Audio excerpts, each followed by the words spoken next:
Washington. President Trump's recent denunciations of the Russia investigation recall the famous legal advice: if the facts are against you, argue the law. If the law is against you, argue the facts. If the law and the facts are against you, pound the table and yell like hell. Trump shouted out his defense earlier this month. What has been shown is no collusion, no collusion, he told reporters over the whir of his helicopter on the White House lawn. Since then, Trump's supporters have been waging a bitter counterattack against special counsel Robert Mueller, alleging bias and demanding, investigate the investigators. But what do the facts show? There is a growing, mostly undisputed body of evidence describing contacts between Trump associates and Russia-linked operatives. Trump partisans have claimed that Mueller's investigation is biased because some members of his staff supported his rival Hillary Clinton.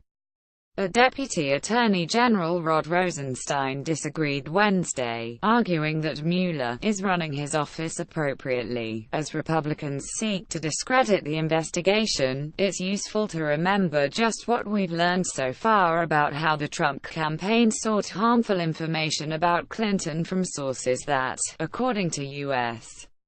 intelligence, were linked to Moscow. This isn't a fuzzy narrative where the truth is obscured in the Trump team's obsessive pursuit of damaging Clinton emails and other negative information. The facts are hiding in plain sight.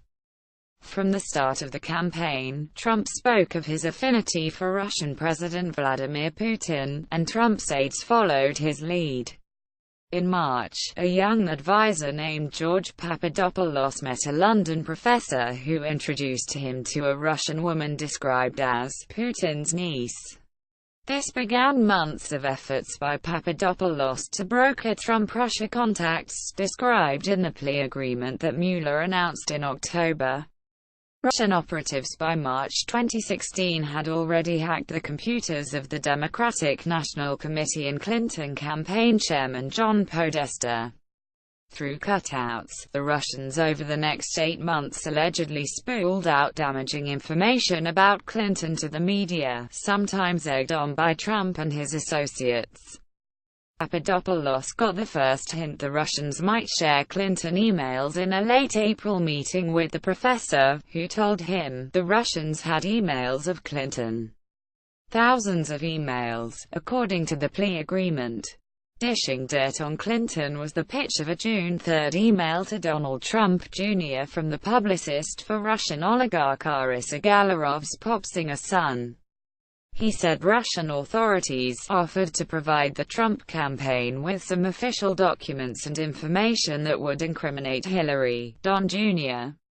eagerly met Russian lawyer Natalia Veselnitskaya on June 9 at Trump Tower.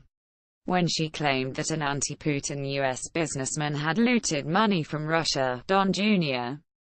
pressed her. He asked if I had any financial documents from which it would follow that the funds stolen from Russia were then involved in financing the Clintons' foundation, she told the Senate Judiciary Committee last month.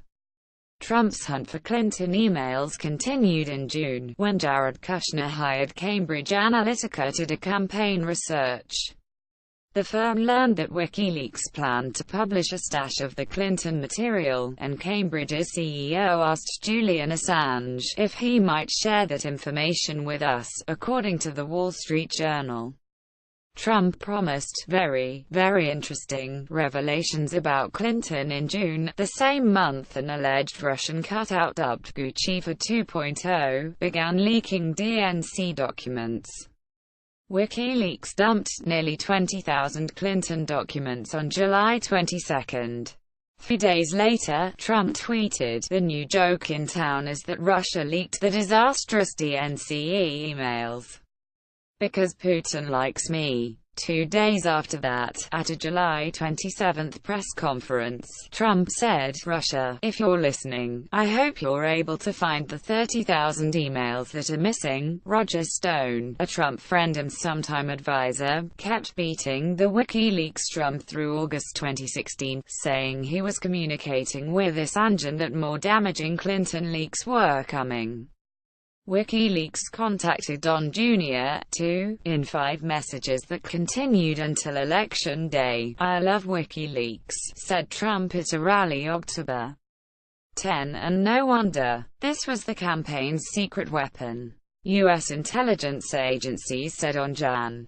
6, 2017, they had high confidence that Russian intelligence had used WikiLeaks and Gucci for 2.0 to release U.S. victim data obtained in cyber operations. CIA Director Mike Pompeo has since described WikiLeaks as a hostile intelligence service. The next time Trump demands a probe of Mueller's investigation of the FBI's handling of Clinton emails, remember that he isn't arguing the facts or the law about collusion with Russia. He's pounding the table. David Ignatius writes on foreign affairs and contributes to the Post Partisan blog.